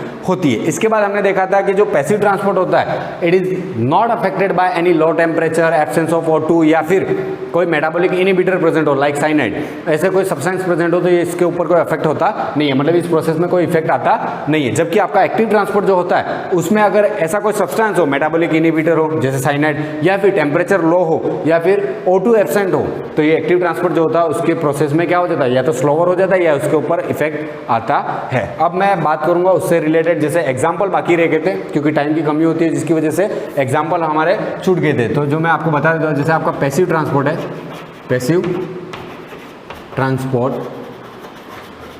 और आपका दूसरा था एक्टिव ट्रांसपोर्ट। तो ये हो गया आपका पैसिव ट्रांसपोर्ट और दूसरा था आपका एक्टिव ट्रांसपोर्ट। एक्टिव ट्रांसपोर्ट अब इससे रिलेटेड जो एग्जाम्पल बाकी थे वो मैं आपको बता देता हूँ। किसको पैसिव ट्रांसपोर्ट कहेंगे और किसको एक्टिव ट्रांसपोर्ट कहेंगे। वैसे मैंने आपको डेफिनेशन वगैरह सब कुछ बता दिया था, आप जानते हो किसको पैसिव ट्रांसपोर्ट कहा जाएगा, लेकिन वो प्रोसेस कौन सी है जिसको हम पैसिव सीधा कह सके। तो जैसे एग्जाम्पल है पैसिव ट्रांसपोर्ट के, वो है आपका ऑस्मोसिस, नाम तो सुना होगा आपने कई बार, ऑस्मोसिस जिसको हिंदी में परासरण कहते हैं शायद। और दूसरा है आपका डिफ्यूजन, दूसरी प्रोसेस है आपकी डिफ्यूजन। और तीसरी है फैसिलिटेटेड डिफ्यूजन, फैसिलिटेटेड डिफ्यूजन। मतलब ये जो 3 प्रोसेस है वो कैसी है, पैसिव ट्रांसपोर्ट वाली प्रोसेस है। मतलब इनके अंदर किसी एनर्जी की रिक्वायरमेंट नहीं होती है। मतलब कोई substance higher concentration to lower concentration flow हो रहा है और वो प्रोसेस ऑस्मोसिस की है, तो उसके अंदर किसी एनर्जी की रिक्वायरमेंट होती नहीं है। क्यों? क्योंकि वो पैसिव ट्रांसपोर्ट है, हमको समझ में आ गया। इसके बाद डिफ्यूजन है, तो डिफ्यूजन के बारे में भी हम जानते हैं ये क्या है, पैसिव ट्रांसपोर्ट है। मतलब इसके लिए भी किसी एनर्जी की रिक्वायरमेंट नहीं होगी। और फैसिलिटेटेड डिफ्यूजन जो होता है वो कैरियर प्रोटीन के साथ किसी सब्सटेंस को ट्रांसपोर्ट करता है, लेकिन आपके ज़्यादा इतना डिटेल में दे नहीं रखा तो अपन इसको डिस्कस नहीं करेंगे। लेकिन जो टर्मिनोलॉजी आगे काम आ सकती है वो मैं आपको बता दूंगा। ऐसा नहीं है कि आपके नहीं है तो नहीं बताया है, जो बताना पड़ेगा वो तो मैं जरूर बताऊंगा। तो ऑस्मोसिस, डिफ्यूजन और फैसिलिटेटेड डिफ्यूजन कैसा होता है, पैसिव ट्रांसपोर्ट। इसका मतलब इसमें किसी एनर्जी की रिक्वायरमेंट होती नहीं है और ये किसी लो टेम्परेचर और O2 एब्सेंस या फिर मेटाबॉलिक इनहिबिटर की वजह से अफेक्ट होते नहीं है। प्रोसेस कंटिन्यूस चलती रहती है। इसके बाद एक्टिव ट्रांसपोर्ट की बात करें, इसमें जो एग्जाम्पल है वो है एक तो सोडियम पंप। अब ये क्या होता है, तो ये आप 12th क्लास में आगे पढ़ोगे या फिर डाइजेशन से रिलेटेड जब मतलब आपके चैप्टर आएगा, मसल वाला जब चैप्टर आएगा तब मैं आपको बता दूंगा ये पंप होते क्या है। सोडियम पंप है, पोटेशियम पंप है, सोडियम पंप, पोटेशियम पंप। इसके बाद आपका कैल्शियम पंप। ये सब जो होते हैं वो एक्टिव प्रोसेस वाले प्रोसेस। मतलब ये क्या एनर्जी डिपेंडेंट प्रोसेस है। मतलब इनके अंदर क्या होता है, एनर्जी की रिक्वायरमेंट होती है, इसलिए इसको किसके अंदर रखते हैं, एक्टिव ट्रांसपोर्ट के अंदर। तो ये किसके एग्जांपल हो गए, सोडियम पंप, पोटेशियम पंप और कैल्शियम पंप किसके एग्जांपल है, एक्टिव ट्रांसपोर्ट के। इसके बाद आपके जो किताब में दे रखा है, मतलब आपके जो सिलेबस में इंक्लूड किया गया है उससे रिलेटेड बात करें तो आपके 2 प्रोसेस आ जाती है। ये भी एक्टिव में ही आती है, एक है एंडोसाइटोसिस, एंडोसाइटोसिस, और दूसरी आती है आपके एक्सोसाइटोसिस। तो इनको हम डिटेल से पढ़ेंगे क्योंकि आपके दे रखी है, तो इनको डिटेल से पढ़ेंगे और इनके बारे में भी बताऊंगा ऑस्मोसिस होता क्या है, वो एक जनरल अपन यहाँ पे देख लेंगे। तो आपके 2 प्रोसेस हो जाती है, एक है एंडोसाइटोसिस, दूसरी है एक्सोसाइटोसिस, जो होती है एक्टिव प्रोसेस। और पैसिव में कौन सी आ जाएगी, ऑस्मोसिस, डिफ्यूजन, फैसिलिटेटेड डिफ्यूजन। आपको एग्जाम्पल याद रखने हैं। ये हो गया एक्टिव और पैसिव ट्रांसपोर्ट के बारे में आपका कंप्लीट। अब बात करते हैं अपन एंडोसाइटोसिस क्या होता है और एक्सोसाइटोसिस क्या होता है। तो यहाँ पे देख लेते हैं अपन, सबसे पहली प्रोसेस अपन पढ़ने वाले जो वो है एंडोसाइटोसिस। एंडोसाइटोसिस प्रोसेस क्या होती है, ये है एक्टिव ट्रांसपोर्ट, आप जानते हो। अब ये प्रोसेस होती क्या है एंडोसाइटोसिस, इसका मतलब एंडोसाइटोसिस का मतलब होता है बिग मॉलिक्यूल का एंगल्फ करना। मतलब जब सेल्स होती है वो बिग मॉलिक्यूल या बड़े सब्सटेंस को आपके प्लाज्मा मेम्ब्रेन के थ्रू एंगल्फ करती है, मतलब अंदर की तरफ लेती है उस सब्सटेंस को, उसको अपन क्या कहते हैं, एंडोसाइटोसिस कहते हैं। यानी अपटेकिंग सॉलिड और लिक्विड सब्सटेंस, अपटेकिंग सॉलिड और लिक्विड सब्सटेंस थ्रू या विद द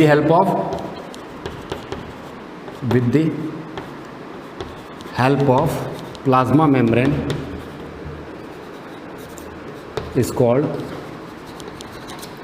एंडोसाइटोसिस। इसको क्या कहते हैं, एंडोसाइटोसिस कहा जाता है। मतलब किसी सॉलिड सब्सटेंस या फिर लिक्विड सब्सटेंस को सेल के अंदर लेना, उसको क्या कहते हैं, एंडोसाइटोसिस कहते हैं। और बिग मॉलिक्यूल सब्सटेंस को भी अपन कह सकते हैं कि सीधे मटेरियल को अंदर एंगल्फ करती है आपकी कौन, प्लाज्मा मेम्ब्रेन, उस प्रोसेस को हम क्या कहते हैं, एंडोसाइटोसिस कहते हैं। एंडोसाइटोसिस जो होता है वो 2 टाइप का होता है। एंडोसाइटोसिस क्या होता है, 2 टाइप का होता है। एक होता है फेगोसाइटोसिस और दूसरा होता है आपका पिनोसाइटोसिस। दूसरा कौन सा होता है, पिनोसाइटोसिस। अब ये क्या है, तो ये दोनों पार्ट्स है किसके, आपके एंडोसाइटोसिस के ही पार्ट है। कौन कौन से, फेगोसाइटोसिस और पिनोसाइटोसिस। अब ये होता क्या है, तो जो फेगोसाइटोसिस होता है आपका वो क्या होता है, एंगल्फिंग सॉलिड फूड या मटेरियल, एंगल्फ सॉलिड फूड या मटेरियल। ठीक है, जब आपकी सेल जो होती है वो सॉलिड फूड को आपके मतलब प्लाज्मा मेम्ब्रेन जो होती है वो सॉलिड फूड को एंगल्फ करेगी, मतलब खाएगी या अंदर जाएगी तो उसको अपन क्या कहते हैं, उस प्रोसेस को अपन कहेंगे फेगोसाइटोसिस। ये किसका पार्ट है, एंडोसाइटोसिस का, मतलब सब्सटेंस तो अंदर ही जाएगा, ठीक है। और जो आपका पिनोसाइटोसिस होता है इसको अपन क्या कहते हैं, जैसे पिनोसाइटोसिस को क्यों कहा जाता है, क्योंकि जब लिक्विड सब्सटेंस आपकी इस प्लाज्मा मेम्ब्रेन को क्रॉस करता है तो उस प्रोसेस को हम क्या कहेंगे, पिनोसाइटोसिस। मतलब अपटेकिंग लिक्विड सब्सटेंस, मतलब कोई लिक्विड सब्सटेंस प्लाज्मा मेम्ब्रेन को क्रॉस करके अंदर जाता है सेल के अंदर, तो उस प्रोसेस को हम क्या कहेंगे, पिनोसाइटोसिस। और फेगोसाइटोसिस क्या होगा, एंगल्फ सॉलिड फूड या सॉलिड मटेरियल। ये दोनों प्रोसेस किसकी है, एंडोसाइटोसिस की है। तो ये ध्यान रखना आपको कि जो फेगोसाइटोसिस होता है उसको क्या कहते हैं, सेल ईटिंग। इसको क्या कहते हैं, इस प्रोसेस को दूसरा भी नाम दिया जाता है, इसको कहते हैं सेल ईटिंग। सेल ईटिंग भी कहते हैं इसको। और पिनोसाइटोसिस जो होता है इसको क्या कहते हैं, सेल ड्रिंकिंग। इसको क्या कहते हैं, सेल ड्रिंकिंग। इसको सेल ड्रिंकिंग भी कहा जाता है। अब ये प्रोसेस चलती कैसे, तो इसको डायग्रामेटिकली अपन देखेंगे कि एंडोसाइटोसिस होता कैसे। ये दोनों प्रोसेस एंडोसाइटोसिस की है, फेगोसाइटोसिस या पिनोसाइटोसिस। अगर सॉलिड सब्सटेंस एंगल्फ हो रहा है या डाइजेस्ट मतलब खा रहा है तो उसको अपन क्या कहेंगे, फेगोसाइटोसिस। और पिनोसाइटोसिस का मतलब क्या होगा, अपटेकिंग लिक्विड सब्सटेंस, मतलब सेल अंदर ही ले रही है किसी सब्सटेंस को, तो उस प्रोसेस को अपन क्या कहेंगे, एंडोसाइटोसिस। और ये दोनों इसके पार्ट्स हो जाएंगे। अब ये प्रोसेस चलती कैसे, मैं यहाँ पे आपको दिखा देता हूँ। जैसे ये वाली प्रोसेस है आपके एंडोसाइटोसिस, वो चलती कैसे है, तो जैसे ये आपकी प्लाज्मा मेम्ब्रेन है, ये क्या आपकी प्लाज्मा मेम्ब्रेन। इसके बाद नेक्स्ट प्रोसेस में अपन देखेंगे जब यहाँ पे कोई सब्सटेंस पड़ा हुआ है तो प्लाज्मा मेम्ब्रेन क्या होती है, उसके अंदर फोल्डिंग्स आ जाती है। ये कुछ ऐसा स्ट्रक्चर बना था, हमने स्टार्ट की क्लासों में भी देखा था एंडोसाइटोसिस के बारे में। तो ये ऐसे फोल्ड्स बन जाते हैं प्लाज्मा मेम्ब्रेन के अंदर, और ये यहाँ पे कोई सब्सटेंस पड़ा हुआ है। इसके बाद ये क्या करेगी, धीरे से इसको एंगल्फ कर लेगी, मतलब ये जो सब्सटेंस है वो कहाँ जाएगा, इस सैक लाइक स्ट्रक्चर के अंदर एंटर कर जाएगा, मतलब ये सब्सटेंस यहाँ पे आ गया। और फिर बाद में जो प्लाज्मा मेम्ब्रेन है वो वापस नॉर्मल मोड में आ जाती है, और वो सब्सटेंस क्या होता है, अंदर की तरफ एंटर कर जाता है। अंदर की तरफ क्या होगा, एंटर कर जाएगा, मतलब ये सब्सटेंस हो गया और इसके आउटर एक लेयर बन गई। अब मैं आपको बता देता हूँ, यहाँ पे आपको ध्यान रखना है टर्मिनोलॉजी दोनों, कि जैसे कोई सब्सटेंस है, अगर ये सॉलिड सब्सटेंस है और सॉलिड सब्सटेंस इसने एंगल्फ किया तो इसको क्या कहेंगे, फेगोसोम। अगर ये सॉलिड है तो इसको क्या कहेंगे, फेगोसोम। ठीक है, आपको ध्यान रखना है, अगर ये सॉलिड है तो इसको क्या कहेंगे, फेगोसोम कहेंगे। और अगर ये लिक्विड है, ये जो सब्सटेंस अंदर गया वो लिक्विड है, इसको क्या कहेंगे, पिनोसोम। ठीक है, आपको ये दोनों प्रोसेस पता होनी चाहिए। तो ये हो गया एंडोसाइटोसिस से रिलेटेड। अब जो आपका टॉपिक बचता है वो है एक्सोसाइटोसिस। तो मैं आपको वो बता देता हूँ। एंडोसाइटोसिस आपको समझ में आ गया होगा। एक्सोसाइटोसिस क्या होता है, इसकी जस्ट रिवर्स प्रोसेस को अपन क्या कहेंगे, एक्सोसाइटोसिस। इसकी रिवर्स प्रोसेस को अपन क्या कहते हैं, एक्सोसाइटोसिस। तो आपके जो सेकंड है वो है आपके एक्सोसाइटोसिस। अब एंडोसाइटोसिस क्या था, किसी सब्सटेंस को, भले वो सॉलिड हो या लिक्विड हो, उसको एंगल्फ करना, मतलब सेल प्लाज्मा मेम्ब्रेन जब अंदर लेती है तो उसको अपन क्या कहते हैं, उसको कहते हैं एंडोसाइटोसिस। तो एक्सोसाइटोसिस क्या होगा, जस्ट ऑपोजिट, मतलब अनडाइजेस्टेड फूड को सेल से बाहर निकालने को अपन क्या कहते हैं, अपन कहते हैं एक्सोसाइटोसिस। तो ये प्रोसेस कौन सी हो गई, तो ये प्रोसेस हो जाएगी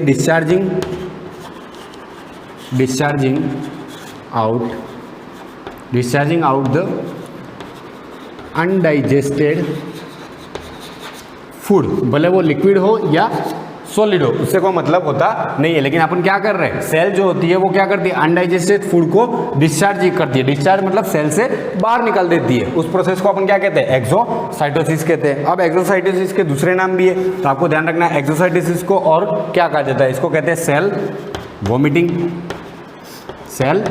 वोमिटिंग और ईफेजी। क्या कहते हैं, ईफेजी भी कहा जाता है। तो आपको ये ध्यान रखना है कि एक्सोसाइटोसिस का मतलब क्या होता है, discharging out the undigested food, और इसको कहते क्या है दूसरा, तो सेल वोमिटिंग और ईफेजी भी कहा जाता है। अब ये काम कैसे करता है, तो जैसा हमने यहाँ पे देखा था उसकी जस्ट रिवर्स प्रोसेस होगी। जैसे कोई फूड अनडाइजेस्टेड है तो पहले क्या करेगी, ये सेल के अंदर ले लेगी उस फूड को, मतलब ये समझ लीजिए वो सेल के अंदर, ये अनडाइजेस्टेड फूड है, उसको बाहर निकालना है। तो ये जस्ट उसकी रिवर्स प्रोसेस चलेगी। तो ये क्या हो गया, ये अंदर की तरफ आ गया, और ये जो आपकी प्लाज्मा मेम्ब्रेन है वो नॉर्मल हो जाएगी, और ये जो सब्सटेंस है वो बाहर की तरफ निकाल दिया जाएगा। इसको कहते हैं अपन एक्सोसाइटोसिस। क्या कहेंगे? एक्सोसाइटोसिस। मतलब ये प्रोसेस होगी जैसे प्लाज्मा मेम्ब्रेन है इनफॉल्ट्स बनाएगी, ये सब्सटेंस को अंदर लेगी और फिर उसको बाहर कर देगी, उस प्रोसेस की ये रिवर्स हो जाएगी, उसको अपन कहते हैं एक्सोसाइटोसिस। इसके बाद जो बचता है आपके एक्सोसाइटोसिस के बाद आपके जो प्रोसेस बचती है वो है आपके मॉडिफिकेशन ऑफ प्लाज्मा मेम्ब्रेन। मैं जनरली आपको बता देता हूँ कि इसका मॉडिफिकेशन होता कैसे है। तो मॉडिफिकेशन ऑफ प्लाज्मा मेम्ब्रेन जो आपका लास्ट टॉपिक होगा इस चैप्टर का, इसके बाद अपन नया चैप्टर स्टार्ट करेंगे और नया टॉपिक लेंगे। तो जैसे लास्ट अपन बात करें modification of plasma membrane, modification of plasma membrane. Modification क्या होता है? मतलब प्लाज्मा मेम्ब्रेन की जैसे जैसे रिक्वायरमेंट हो वैसे वैसे वो क्या हो जाती है? मॉडिफाई हो जाती है। और अकॉर्डिंग टू फंक्शन क्या होती है? वो मॉडिफाई होती है। उसका जैसा वहाँ पे जैसा काम है, जिस ऑर्गन के अंदर प्लाज्मा जो सेल है उसकी जो आउटर कवरिंग है वहाँ पे जैसी रिक्वायरमेंट है उसके अकॉर्डिंग वो क्या हो जाती है? वो मॉडिफाई हो जाती है। जैसे सरफेस एरिया इंक्रीज करने के लिए मैं जनरली आपको बता रहा हूँ, जैसे सरफेस एरिया इंक्रीज करने के लिए फॉर एब्जॉर्प्शन, मतलब किसी ऐसी जगह सेल प्रेजेंट है जहां पे किसी चीज को क्या करना पड़ता है? एब्जॉर्ब करना पड़ता है। तो वहां पे एब्जॉर्प्शन के लिए सरफेस एरिया को इंक्रीज करने के लिए ये जो फिंगर लाइक प्रोजेक्शन बनाती है, क्या बनाती है? फिंगर लाइक प्रोजेक्शन बनाती है। इन फिंगर लाइक प्रोजेक्शन को क्या कहते हैं? माइक्रोविलाई। जैसे मैं आपको बता देता हूँ वो फिंगर लाइक प्रोजेक्शन होगा कैसा। तो जैसे आपकी ये सेल है उसके ऊपर ये जो फिंगर लाइक प्रोजेक्शन बनते हैं, यानी एपिथेलियल सेल जो होती है वो मॉडिफाई होकर क्या बनाती है? फिंगर लाइक प्रोजेक्शन बनाती है। ये होगी आपकी सेल और ये उसके फिंगर लाइक प्रोजेक्शन होगी जिसको अपन क्या कहेंगे? माइक्रोविलाई। अब आपको पता हो ये माइक्रोविलाई कहाँ प्रेजेंट होती है, तो आप जब आई के बारे में पढ़ोगे तो उस आई के अंदर ये माइक्रोविलाई वाली सेल्स, एपिथेलियल सेल्स प्रेजेंट होती है। आपके जो स्मॉल इंटेस्टाइन होता है उसके अंदर भी प्रेजेंट होती है। इसके बाद ये कुछ और भी करती है। जैसे इसका दूसरा मॉडिफिकेशन है, वो मॉडिफिकेशन ये होता है कि आपकी जो सेल होती है, जो एडजेसेंट सेल होती है मतलब पास वाली, वो क्या करती है? वो फिंगर लाइक प्रोसेस बनाती है। ये फिंगर लाइक प्रोजेक्शन हो गया, वो फिंगर लाइक प्रोसेस बनाती है कुछ ऐसे। और जो दूसरी सेल्स होती है वो भी फिंगर लाइक मतलब क्या करेगी? प्रोसेस बनाएगी और ये आपस में जुड़ जाती है। जुड़ती कैसे? तो जैसे यूँ समझ लिए फिंगर लाइक प्रोजेक्शन है तो ये वाली सेल दूसरी हो गई, तो अपन बात कर ले यहाँ पे ये फिंगर इसके अंदर एंटर कर जाएगा। तो सामने आमने सामने क्या हो जाती है? ये जुड़ने का काम करती है। और ये जुड़ने का काम करती है मतलब क्या करती है? सीमेंटेड बनाती है, मतलब आपस में जुड़ने के लिए क्या करती है? ये फिंगर लाइक प्रोसेस बनाती है। इनको कहते हैं इंटर डिजिटेशन, इनको कहा जाता है इंटर डिजिटेशन। ठीक है, तो आपको ये मॉडिफिकेशन भी ध्यान रखना है। दो ही बता रहा हूँ मैं यहाँ पे, वैसे डेस्मोसोम भी होता है लेकिन आपसे इसको मतलब इतना ज़्यादा डिटेल में जाने की जरूरत नहीं है। तो माइक्रोविलाई के बारे में ध्यान रखना, ये सरफेस एरिया को बढ़ाने, मतलब जहाँ पे एब्जॉर्प्शन होता है वहाँ पे सरफेस एरिया को बढ़ाने के लिए फिंगर लाइक प्रोजेक्शन बनाती है जिसको माइक्रोविलाई कहा जाता है। और ये एपिथेलियल सेल्स का मॉडिफिकेशन होता है। और दो सेल्स आपस में जुड़े रहने के लिए, मतलब वहीं से सब्सटेंस को ट्रांसफर करती है। दो एडजेसेंट सेल जब आपस में जुड़ती है तो फिंगर लाइक जो प्रोसेस बनाती है और कुछ इस तरह जुड़ती है। इन फिंगर लाइक प्रोजेक्शन को क्या कहते हैं? इंटर डिजिटेशन कहा जाता है। मतलब यहाँ पे आपका ये चैप्टर क्या होता है? एंड होता है। इससे रिलेटेड मतलब जो सेल से रिलेटेड जो दूसरे चैप्टर है मतलब सेल ऑर्गेनल वाला, वो अपन नेक्स्ट वीडियो में डिस्कस करेंगे। Thank you.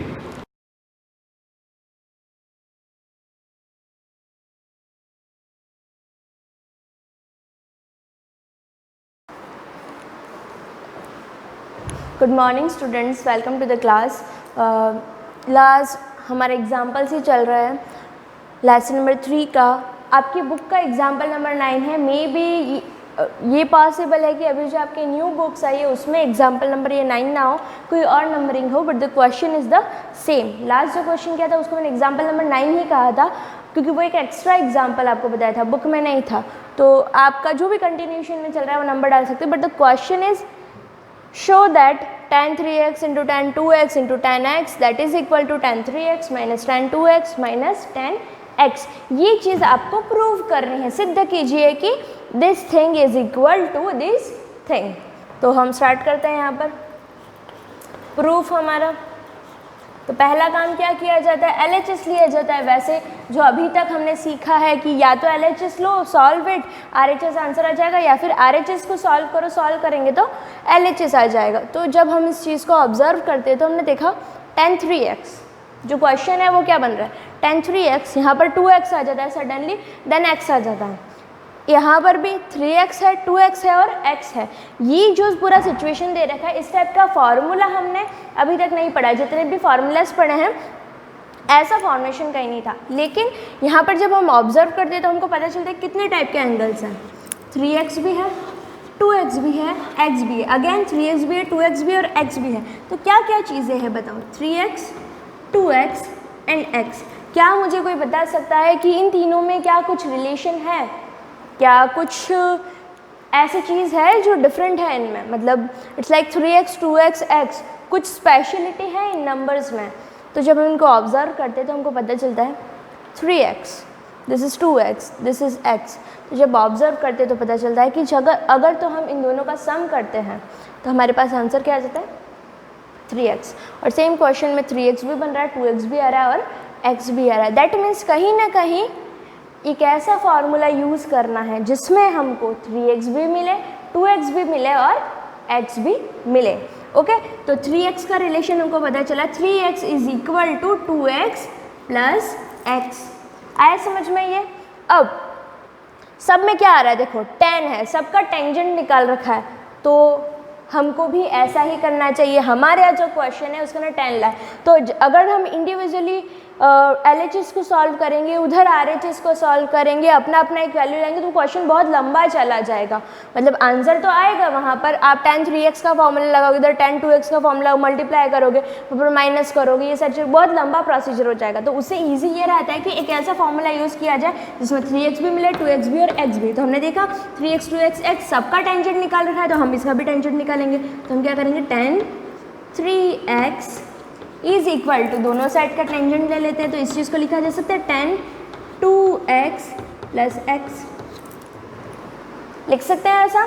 हमने क्या किया, tan 3x को लिख सकते हैं 2x प्लस x, तो हमारा tan 3x इक्वल होना चाहिए किसके, tan, इस 3x की जगह पर 2x प्लस x लिख सकते हैं, तो इस 3x की जगह पर हमने लिख दिया 2x plus x। Now we are finding the value of tan 3x, ताकि कहीं ना कहीं हमको ऐसा कुछ आंसर मिल जाए। तो लेट्स सी आंसर तक पहुंच पाते हैं या नहीं। तो अब देखते हैं tan 2x plus x। As we know that the formula is tan a plus b equal होता है, किसके इक्वल होता है, tan a plus tan b upon 1 minus tan a into tan b। यही फॉर्मूला बनता है। Okay, now use it. तो हम यहाँ पर जब इसका यूज़ करते हैं तो इसकी जस्ट बात क्या आना चाहिए, tan a plus tan b, a की जगह पर कौन, 2x, b की जगह पर कौन, x। नहीं याद रहता तो यहाँ लिख दो, a के प्लेस पर कौन है, 2x, और b के प्लेस पर कौन है, x। Now put the values, tan a की जगह पर क्या आएगा, 2x आएगा, प्लस tan b की जगह पर कौन आएगा, x आएगा, तो tan x। Now 1 minus tan a की जगह पर 2x, tan b यानी कि tan x। Okay, now tan 2x plus x, तो यहाँ पर इक्वल टू में क्या चल रहा है अभी तक ये बताओ, tan 3x। तो जब इस चीज़ को हम देखते हैं तो हमको क्या नज़र आता है, इसमें 3x भी आ रहा है, इसमें 2x भी आ रहा है, इसमें x भी आ रहा है, 2x x। तो हमारा जो मोटिव था वो पूरा हो गया। तो अब इसका आगे सॉल्व करते हैं, देखते हैं क्या बनता है आंसर। तो चाहे तो यहाँ इक्वल टू लगा दो क्योंकि इक्वल में ये चल रहा है। तो अब क्या करेंगे, हम क्रॉस मल्टीप्लिकेशन कर देंगे। tan 3x यहाँ पर ये डिवाइड में है, इधर जाएगा तो मल्टीप्लाई में आ जाएगा। तो क्या बनेगा ये, tan 3x मल्टीप्लाई विथ ये पूरी की पूरी term 1 minus tan 2x into tan x, 1 minus tan 2x into tan x। That's it. Equal to में है tan 2x plus tan x। Okay, now the next step, simplify करते हैं इसको। tan 3x multiply में ये पूरी की पूरी टर्म है, मल्टीप्लाई करो, tan 3x का मल्टीप्लाई 1 से भी होगा, tan 2x tan x से भी होगा, मल्टीप्लाई इट, tan 3x का मल्टीप्लाई 1 से, तो क्या आएगा, tan 3x minus tan 2x tan x into tan 3x। तो यहाँ स्पेस नहीं था, इस वजह से ऐसे इशू हो रहा है। मैं इसको फिर से अरेंज करके लिख लेती हूँ, tan 3x, या तो नीचे लिख लेती हूँ ये पूरी term, tan 3x minus tan 2x tan x into tan 3x equal to में क्या है tan 2x plus tan x। ठीक है, यहाँ तक चीज़ों को देख लेते हैं अच्छे से। ओके, तो जब हम इस चीज़ को देखते हैं जो हमको प्रूव करनी थी, यहाँ पर क्या आ रहा है tan 3x tan 2x tan x, यहाँ कहीं आ रहा है अपने tan 2x tan x tan 3x, minus का है that's a different thing, but वो टर्म तो हम एक बार ले आए। उसके बाद tan 3x भी चाहिए था है, tan 2x भी चाहिए था है, tan x भी चाहिए था tan x है। तो यहाँ पर जो प्रूव करना है उसमें क्या है tan 3x tan 2x tan x, ये जो इंटू वाली टर्म है एक साइड में है, बाकी उसके अलावा जितने भी इंडिविजुअल टेंजेंट्स है tan 3x tan 2x tan x को दूसरी साइड पर रखा गया है। तो हम यहाँ पर यही चीज़ करेंगे, ये सारा आप नोट डाउन कर लीजिएगा।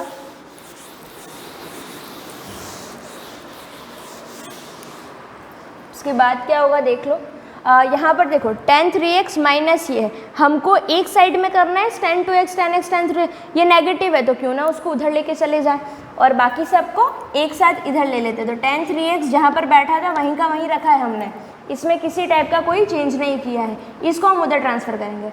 इधर वाला tan 2x को इधर ले लो और इस tan x को भी इस LHS में ले लो, तो क्या हो जाएगा प्लस का tan 2x इधर आएगा तो माइनस का tan 2x, ये प्लस का tan x इधर आएगा तो माइनस का tan x, और इधर का जो negative tan 2x tan x tan 3x है इक्वल टू उधर ले लिया हमने, तो क्या हो जाएगा नेगेटिव का positive tan 2x tan x into tan 3x। तो ये आंसर ले आए हम जो हमको प्रूफ करना था। इनको रीअरेंज कर देते हैं, इसको इस साइड लिख देते हैं RHS को, तो tan, इसमें पहले tan 3x को लिख रखा है तो हम भी ऐसे ही कर लेते हैं tan 3x into tan 2x into tan x that is equal to tan 3x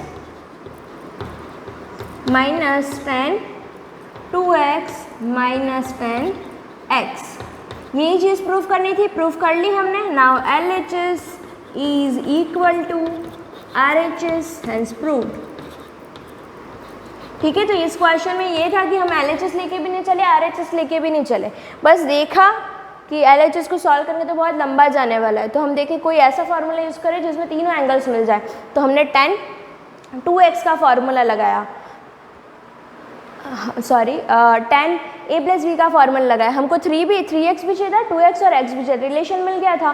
तो tan 3x is equal to 3x की जगह पर 2x plus x, tan a plus b का फॉर्मूला लगाया, आगे सॉल्व करते गए, एट द एंड हमको ये एक्सप्रेशन मिल गया। ठीक है, तो ये एग्जांपल आपका हो गया। नेक्स्ट देखते हैं।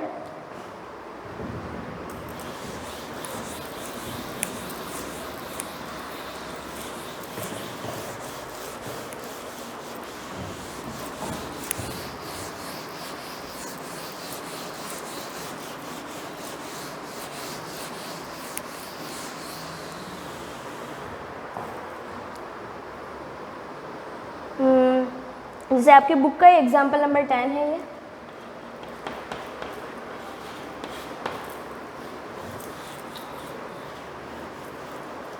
एग्जाम्पल में क्या है, क्वेश्चन है कुछ इस तरीके से, prove that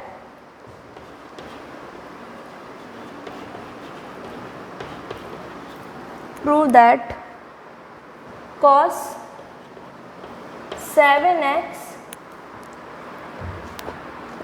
plus cos 5x upon sin 7x minus sin 5x, sin 7x minus sin 5x। This is the question. Equal to में आपको प्रूफ करना है that is equal to cot x। तो कोई भी डिफ़िकल्टी नहीं आनी चाहिए इस क्वेश्चन में। क्यों? क्योंकि इसके फार्मूलाज हम पहले से जानते हैं। फार्मूलाज क्या है? ठीक है, यहाँ पर फॉर्मूला बन रहा है cos a plus cos b। तो since we know that cos a plus cos b equal होता है 2 cos a plus b by 2 into cos a minus b by 2। यही चीज़ और फिर आता है साइन ए माइनस बी का formula, a minus b is equal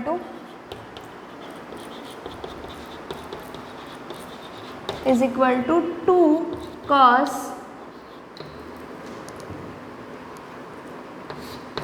A plus b by 2 into sine a minus b by 2। तो यहाँ पर ये कॉस और साइन के आगे जो भी ये नंबर्स आपको दिख रहे हैं ना, दैट आर द एंगल्स। आपको बस उसको सॉल्व करना है और आपका काम बन जाएगा। तो यहाँ पर a की जगह पर कौन है, इसमें 7x है, इसमें 5x, दोनों में ही सेम ही है। तो a की जगह पर है आपका 7x, b की जगह पर है आपका 5x। Now just put the values, you will get your answer. तो 2 cos a plus b by 2, तो 7x प्लस 5x कितना बन, डायरेक्ट बता रही हूँ लेकिन आपको वो स्टेप लिखनी है। 7x प्लस 5x जब आप फॉर्मूला लगाओगे upon 2 into cos a minus b by 2, तो 7 में से 5 क्या, तो 2x बाई 2 अपॉन में सिमिलर ही आ जाएगा 2 cos a plus b by 2, तो ये कितना आ जाएगा 6x, और sine a minus b by 2, तो साइन x। ठीक है, तो इस तरीके से यहाँ पर ये बन जाएगा, डायरेक्ट लिख रहे हो, 2 से 2 कैंसिल हो जाएगा। यहाँ पर क्या बनेगा, cos 6x cos x upon cos 6x into sine x। तो जब हम इस चीज़ को देखते हैं तो cos 6x से cos 6x कैंसिल, और cos x upon sine x क्या हो जाता है, cot x, that is equal to your RHS। Okay, इस तरीके से आपके ये क्वेश्चंस हो जाएंगे। तो जो एक्सरसाइज के एग्जाम्पल्स आपके ऑलमोस्ट फिनिश हो गए, मे बी 11, 12 और 13 बाकी है। उसमें से मैं एक क्वेश्चन आपको होमवर्क के लिए दे देती हूँ, बाकी जो एक्सरसाइज के क्वेश्चन से आप साथ के साथ करते जाएंगे, जो जो फॉर्मूला से हो रहे हैं वो सारे। Example number 11, question is sine 20 degree, sine 40 degree, sine 60 degree and sine 80 degree is equal to 3/16। ये आपका होमवर्क है। One more question I am giving, आपकी बुक में मे बी वो ना हो, बट आप कोशिश करेंगे कि उसका सॉल्यूशन आप लोग ला सकें। तो कैसे लाएंगे, sine square pi by 8 plus a by 2 minus sine square pi by 8 minus a by 2। ये भी आपको प्रूफ ही करना है, फर्स्ट और सेकंड दोनों ही आपको प्रूव करना है। That is equal to, proof करना है आपको 1/√2 sine a। Okay, that are the homework questions, और इन दोनों को सॉल्व करके आपको मुझे बताना रहेगा कि इसका आंसर कैसे आया। ओके, क्लियर है। अब इसकी आगे के क्वेश्चंस हम नेक्स्ट क्लास में कंटिन्यू करेंगे। Till then keep practicing. Okay, thank you.